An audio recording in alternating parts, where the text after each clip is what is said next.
मंत्री जी से हम सबकी विनम्र अनुनय है कि कृपया हम सबको संबोधित करें, हम सबका मार्गदर्शन करें।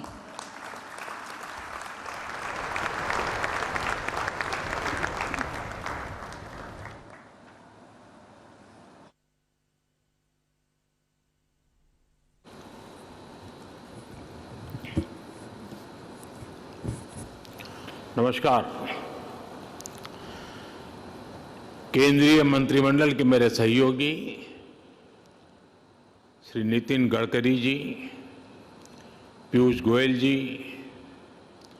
हरदीप सिंह पुरी जी, श्री सर्बानंद सोनोवाल जी, श्री ज्योतिरादित्य सिंधिया जी, श्री अश्विनी वैष्णव जी, श्री राजकुमार सिंह जी, अलग अलग राज्य सरकारों के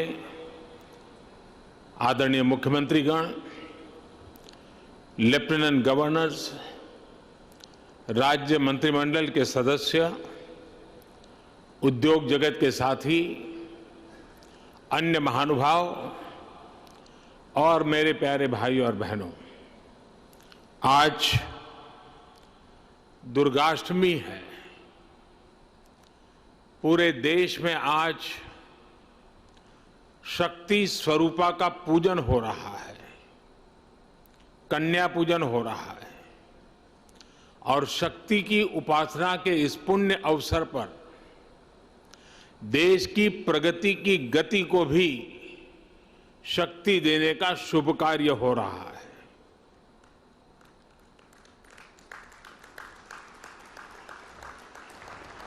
ये समय भारत की आजादी के 75 वर्ष का है, आजादी के अमृत काल का है। आत्मनिर्भर भारत के संकल्प के साथ हम अगले 25 वर्षों के भारत की बुनियाद रच रहे हैं। पीएम गति शक्ति नेशनल मास्टर प्लान भारत के इसी आत्मबल को, आत्मविश्वास को, आत्मनिर्भरता के संकल्प तक ले जाने वाला है।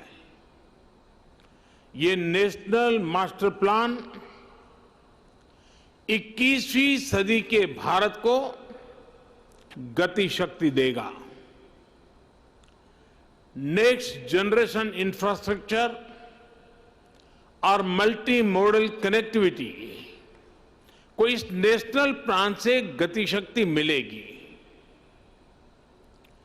इंफ्रास्ट्रक्चर से जुड़ी सरकारी नीतियों में प्लानिंग से लेकर एग्जीक्यूशन तक को ये नेशनल प्लान गति शक्ति देगा। सरकार के प्रोजेक्ट्स तय समय सीमा के भीतर पूरे हों, इसके लिए ये गति शक्ति नेशनल प्लान सही जानकारी और सटीक मार्गदर्शन करेगा। गति शक्ति के इस महाअभियान के केंद्र में हैं भारत के लोग, भारत की इंडस्ट्री, भारत का व्यापार जगत, भारत के मैन्युफैक्चरर्स, भारत के किसान, भारत का गांव। ये भारत की वर्तमान और आने वाली पीढ़ियों को 21वीं सदी के भारत के निर्माण के लिए नई ऊर्जा देगा। उनके रास्ते के अवरोध समाप्त करेगा। ये मेरा सौभाग्य है कि आज के इस पावन दिन में पीएम गति शक्ति नेशनल प्लान, इसका शुभारंभ करने का मुझे अवसर मिला है।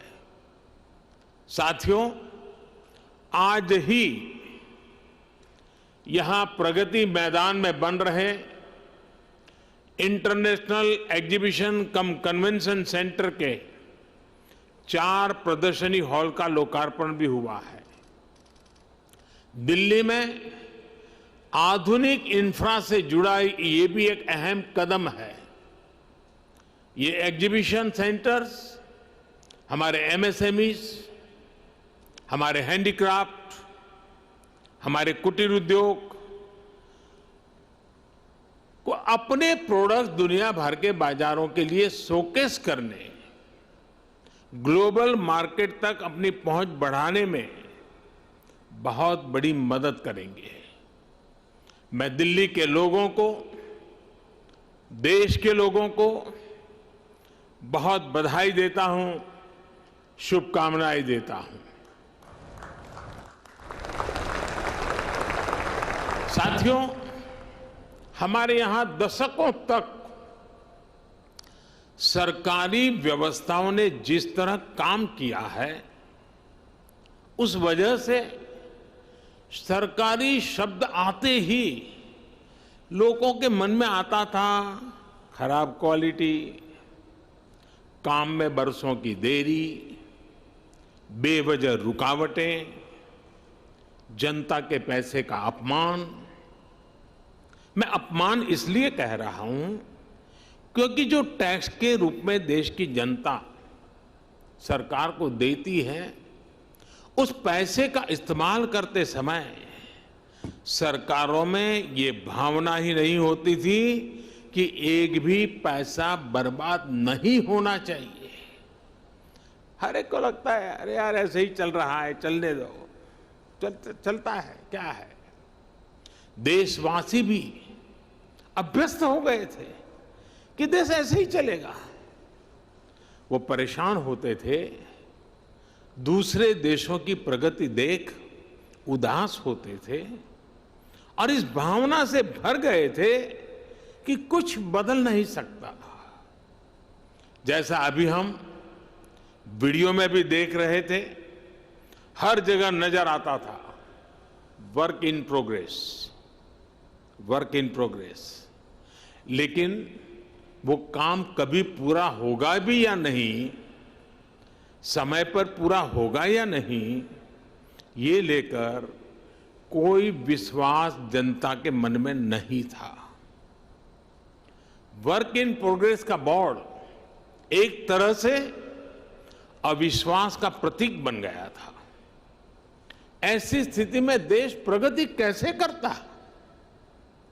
प्रगति भी तभी मानी जाएगी जब उसमें गति हो, गति के लिए एक अधीरता हो, गति के लिए एक सामूहिक प्रयास हो। आज 21वीं सदी का भारत सरकारी व्यवस्थाओं की उस पुरानी सोच को पीछे छोड़कर आगे बढ़ रहा है।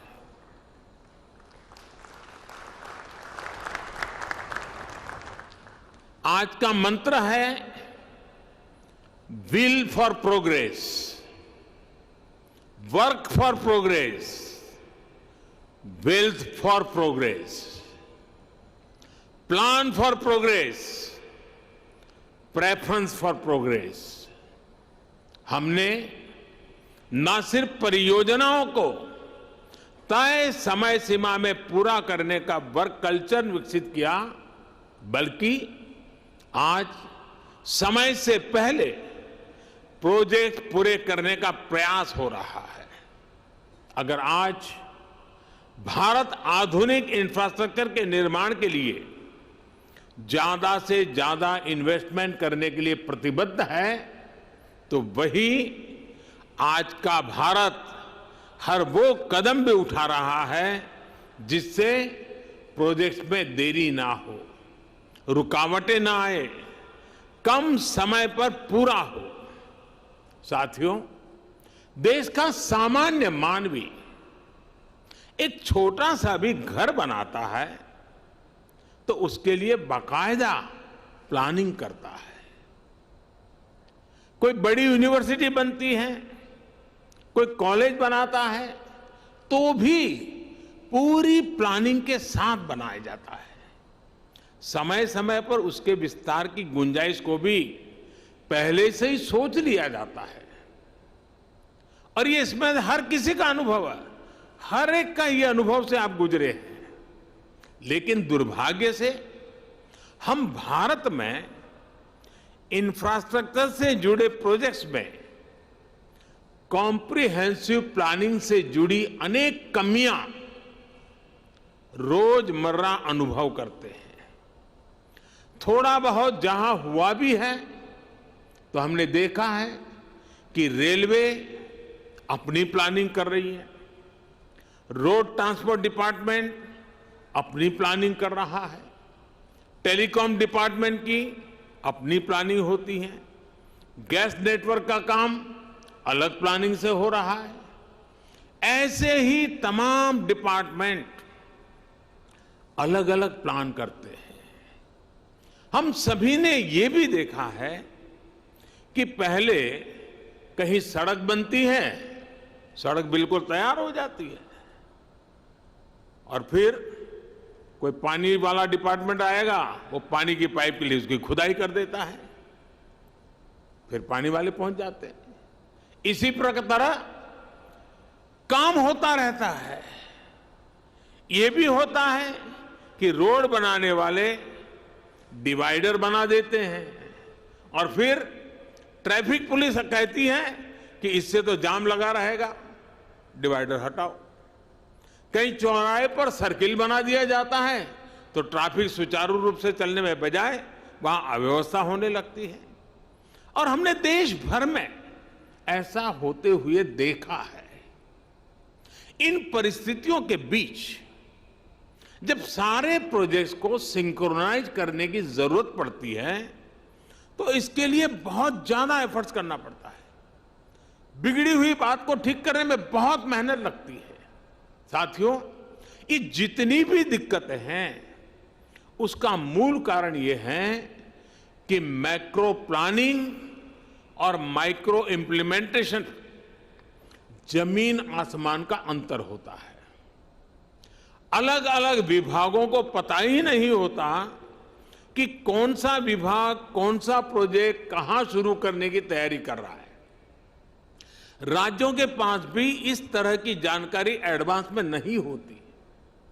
इस तरह के साइलोस के कारण निर्णय प्रक्रिया भी प्रभावित होती है और बजट की भी बर्बादी होती है।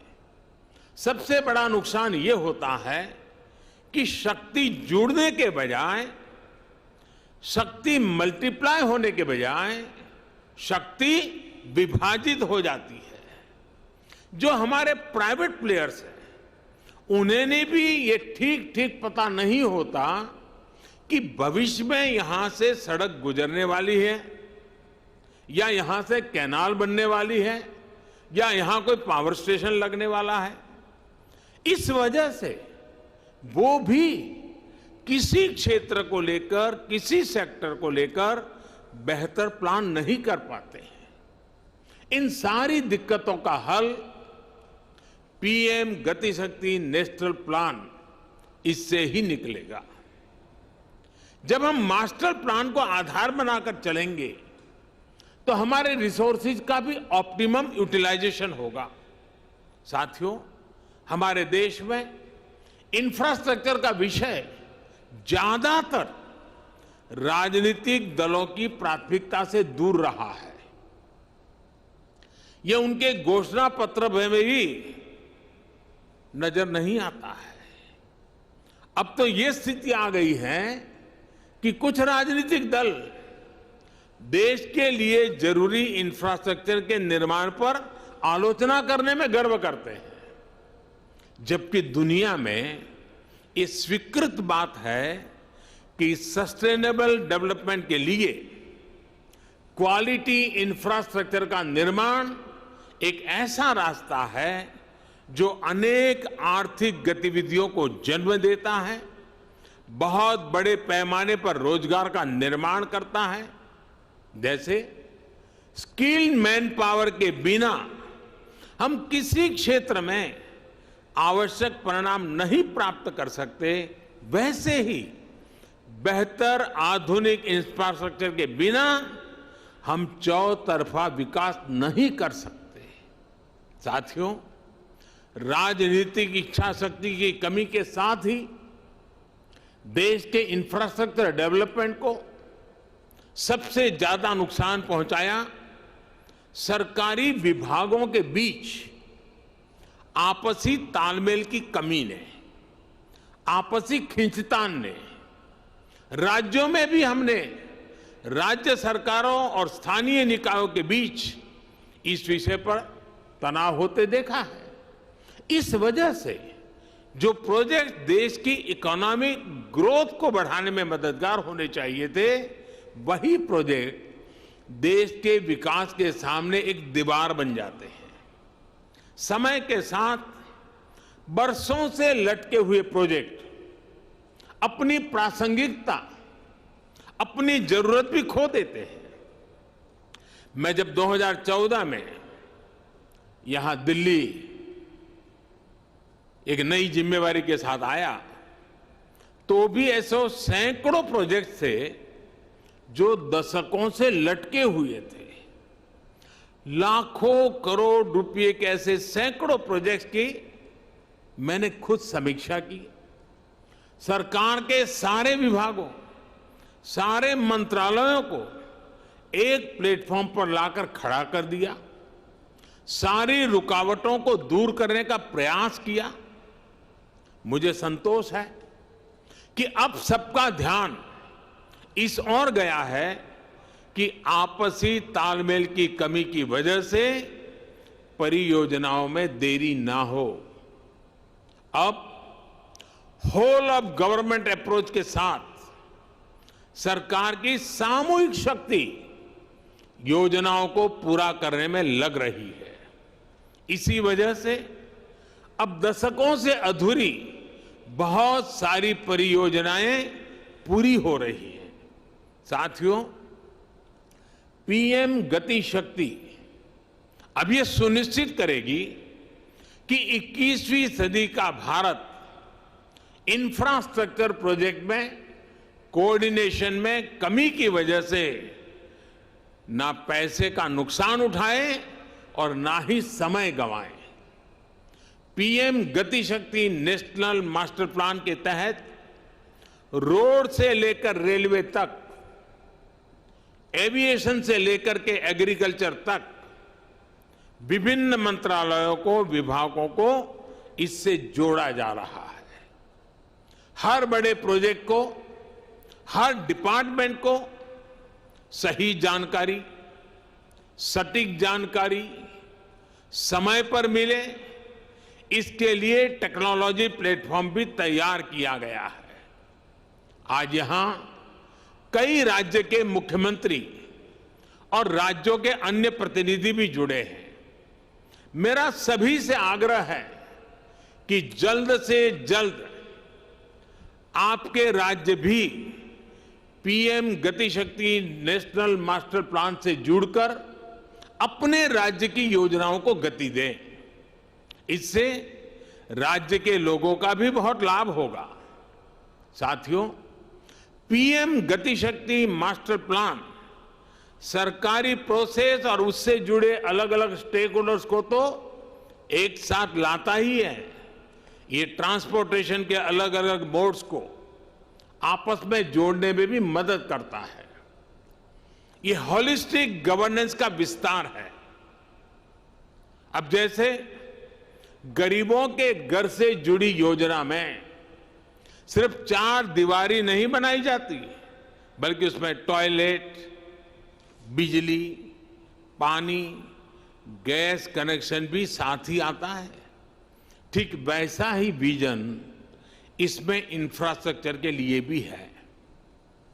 अतीत में हमने देखा है कि उद्योगों के लिए स्पेशल जोन का ऐलान तो किया जाता था, लेकिन वहां तक कनेक्टिविटी या फिर बिजली, पानी, टेलीकॉम पहुंचाने में गंभीरता नहीं दिखाई जाती थी। साथियों, ये भी बहुत सामान्य बात थी कि जहां सबसे ज्यादा माइनिंग का काम होता है, वहां रेल कनेक्टिविटी नहीं होती थी। हम सभी ने यह भी देखा है कि कहीं पोर्ट होते थे तो पोर्ट को शहर से कनेक्ट करने के लिए रेल या रोड की सुविधाओं का अभाव होता था। ऐसी ही वजहों से भारत में प्रोडक्शन कॉस्ट बढ़ती रही है। हमारे एक्सपोर्ट की कॉस्ट बढ़ती रही है, हमारा लॉजिस्टिक कॉस्ट बहुत ज्यादा रहा है। निश्चित तौर पर ये आत्मनिर्भर भारत के निर्माण में बहुत बड़ी रुकावट है। एक स्टडी है कि भारत में लॉजिस्टिक कॉस्ट जीडीपी का करीब करीब 13% है, 13% है। दुनिया के बड़े देशों में ऐसी स्थिति नहीं है। ज्यादा लॉजिस्टिक कॉस्ट की वजह से भारत के एक्सपोर्ट्स की कॉम्पिटिटिवनेस बहुत कम हो जाती है। जहां प्रोडक्शन हो रहा है वहां से पोर्ट तक पहुंचाने का जो खर्च है उस पर ही भारत के एक्सपोर्टर्स को लाखों करोड़ रुपए खर्च करने पड़ते हैं। इस वजह से उनके प्रोडक्ट की कीमत भी बेतहाशा बढ़ जाती है। उनका प्रोडक्ट दूसरे देशों के मुकाबले बहुत महंगा हो जाता है। एग्रीकल्चर के क्षेत्र में भी इस वजह से हमारे किसानों को बहुत ज्यादा नुकसान उठाना पड़ता है। इसलिए आज समय की मांग है कि भारत में सीमलेस कनेक्टिविटी बढ़े, लास्ट माइल कनेक्टिविटी और मजबूत हो। इसलिए ये पीएम गति शक्ति नेशनल मास्टर प्लान बहुत बड़ा और बहुत ही महत्वपूर्ण कदम है। इस दिशा में आगे जाने बढ़ने पर हर प्रकार का इंफ्रास्ट्रक्चर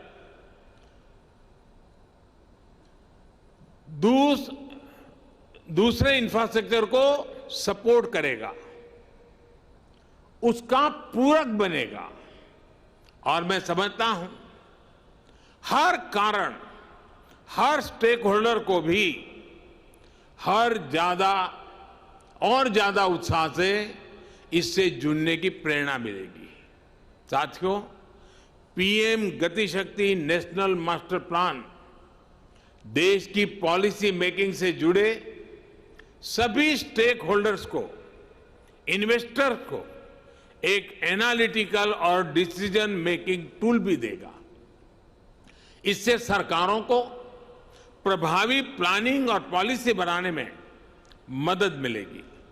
सरकार का अनावश्यक खर्च बचेगा और उद्यमियों को भी किसी प्रोजेक्ट से जुड़ी जानकारी मिलती रहेगी।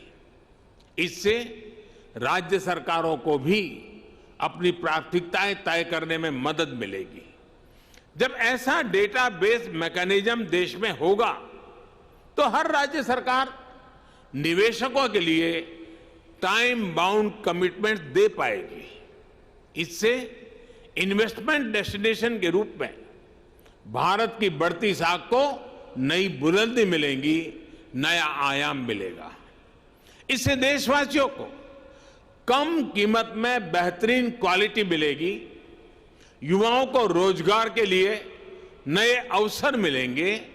साथियों, देश के विकास के लिए ये बहुत जरूरी है कि सरकार के इंफ्रास्ट्रक्चर से जुड़े सभी विभाग एक दूसरे के साथ बैठें, एक दूसरे की कलेक्टिव पावर का इस्तेमाल करें।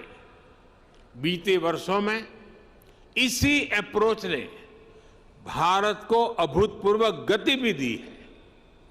पिछले 70 वर्षों की तुलना में आज भारत पहले से कहीं ज्यादा स्पीड और स्केल पर काम कर रहा है। साथियों, भारत में पहली इंटरस्टेट नेचुरल गैस पाइपलाइन 1987 में 1987 में कमीशन हुई थी। इसके बाद साल 2014 तक यानी 27 साल में देश में 15,000 किलोमीटर नेचुरल गैस पाइपलाइन बनी। आज देश भर में 16,000 किलोमीटर से ज्यादा नई गैस पाइपलाइन पर काम चल रहा है। ये काम अगले 5-6 वर्षों में पूरे होने का लक्ष्य है। यानी जितना काम 27 वर्षों में हुआ, हम उससे ज्यादा काम उसके आधे समय में करने का लक्ष्य लेकर चल रहे हैं। काम करने की यही रफ्तार आज भारत की पहचान बन रही है। 2014 के पहले के 5 सालों में सिर्फ 1900 किलोमीटर 1900 किलोमीटर रेल लाइनों का दोहरीकरण होता था। बीते 7 वर्षों में हमने 9000 किलोमीटर से ज्यादा रेल लाइनों की डबलिंग की है। कहां 1900 और कहां 7000। 2014 से पहले के 5 सालों में सिर्फ 3000 किलोमीटर रेलवे का बिजलीकरण हुआ था। बीते 7 वर्षों में हमने 24,000 किलोमीटर से भी अधिक रेलवे ट्रैक का बिजलीकरण किया। कहां 3,000, कहां 24,000। 2014 के पहले लगभग 250 किलोमीटर ट्रैक पर ही मेट्रो चल रही थी। आज 700 किलोमीटर तक मेट्रो का विस्तार हो चुका है और 1000 किलोमीटर नए मेट्रो रूट पर काम चल रहा है। 2014 के पहले 5 सालों में सिर्फ 60 पंचायतों को ही 60 पंचायतों को ही ऑप्टिकल फाइबर से जोड़ा जा सका था। बीते 7 वर्षों में हमने 1.5 लाख से अधिक ग्राम पंचायतों को ऑप्टिकल फाइबर से कनेक्ट कर दिया है। कनेक्टिविटी के पारंपरिक माध्यमों के विस्तार के साथ साथ इनलैंड वाटरवेज और सी प्लेन्स नया इंफ्रास्ट्रक्चर भी देश को मिल रहा है। 2024 तक देश में सिर्फ 5 वाटरवे थे। आज देश में 13 वाटरवेज काम कर रहे हैं। 2014 से पहले हमारे पोर्ट्स पर vessel turn around time 41 hour 41 घंटे से भी ज्यादा था। अब ये घटकर 27 घंटे रह गया है। इसे और कम करने का प्रयास भी किया जा रहा है। साथियों, कनेक्टिविटी के अलावा जरूरी दूसरे इंफ्रास्ट्रक्चर के निर्माण को भी नई रफ्तार दी गई है। बिजली की प्रोडक्शन से लेकर ट्रांसमिशन के पूरे नेटवर्क को ट्रांसफॉर्म किया गया है। One nation one power grid का संकल्प सिद्ध हो चुका है। 2014 तक देश में जहां 3 lakh circuit kilometre power transmission lines थी, वहीं आज ये बढ़कर 4.25 लाख सर्किट किलोमीटर से भी ज्यादा हो चुकी है। न्यू एंड रिन्यूएबल एनर्जी के मामले में जहां बहुत ही मार्जिनल प्लेयर थे, वहीं आज हम दुनिया के टॉप 5 देशों में पहुंच चुके हैं। 2014 के इंस्टॉल्ड कैपेसिटी से करीब करीब 3 गुना कैपेसिटी यानी 100 गीगावाट से ज्यादा भारत हासिल कर चुका है। साथियों, आज देश में एविएशन का आधुनिक इकोसिस्टम विकसित करने पर तेजी से काम हो रहा है। एयर कनेक्टिविटी बढ़ाने के लिए देश में नए एयरपोर्ट्स के निर्माण के साथ ही हमने एयर स्पेस को भी और ज्यादा खोल दिया है।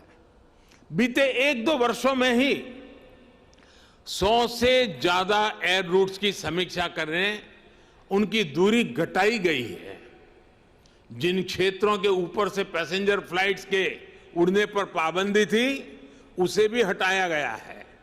इस एक फैसले से बहुत से शहरों के बीच एयर टाइम कम हुआ है, उड़ान का समय कम हुआ है। एविएशन सेक्टर को मजबूती देने के लिए नई एमआरओ पॉलिसी बनाना है।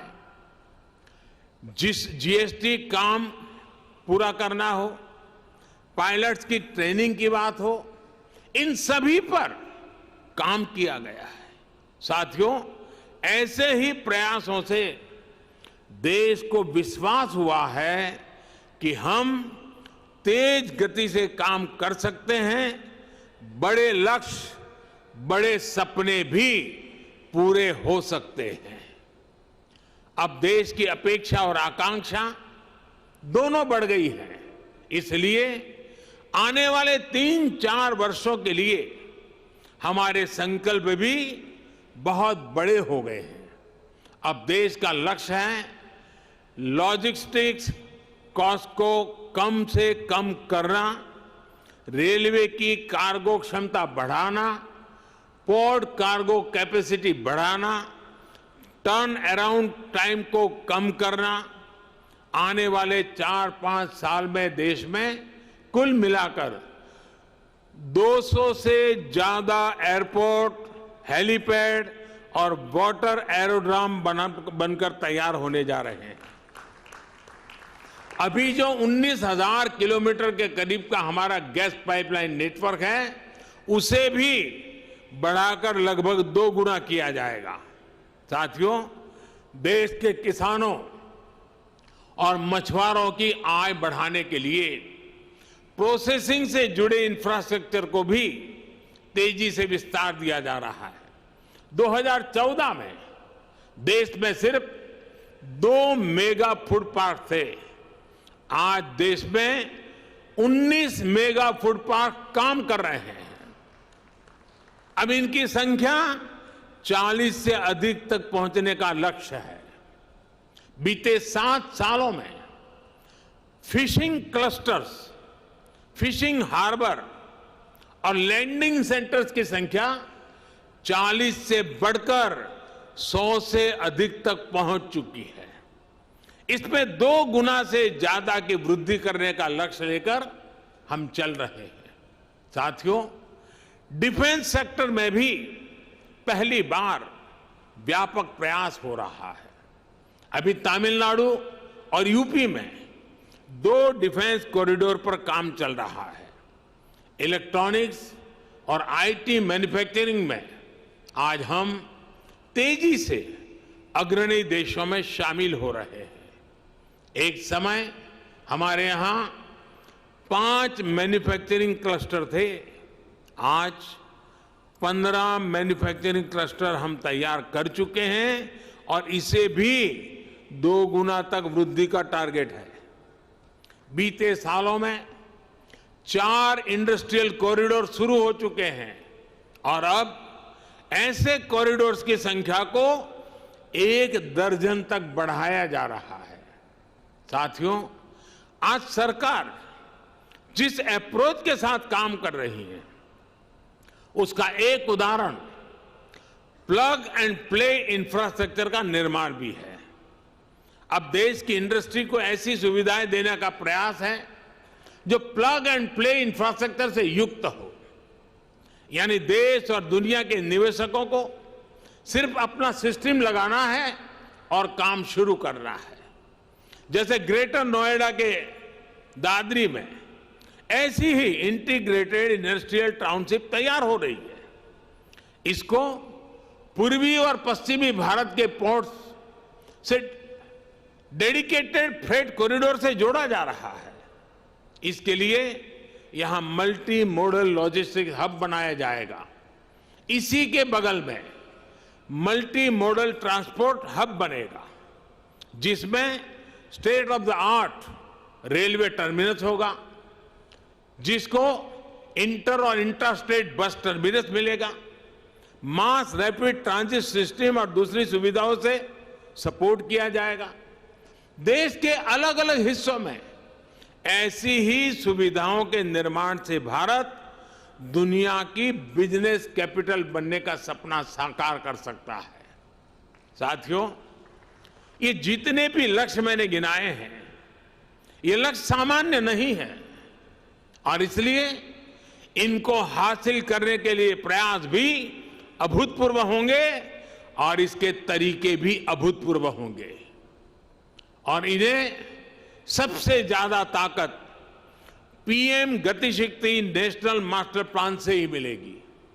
जिस प्रकार जेम ट्रिनिटी यानी जनधन आधार मोबाइल की शक्ति से देश में सरकारी सुविधाओं को तेजी से सही लाभार्थी तक पहुंचाने में हम सफल हुए हैं, पीएम गति शक्ति इंफ्रास्ट्रक्चर के क्षेत्र में वैसा ही काम करने वाला है। ये पूरे देश के इंफ्रास्ट्रक्चर की प्लानिंग से लेकर एजुकेशन तक एक होलिस्टिक विजन लेकर आ रहा है। एक बार फिर मैं सभी राज्य सरकारों को इससे जुड़ने के लिए आमंत्रित करता हूं, आग्रह भी करता हूं।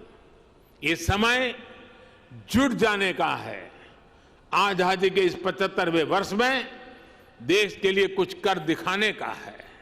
इस कार्यक्रम से जुड़े हर व्यक्ति से मेरा यही आग्रह है, यही मेरी उम्मीद है।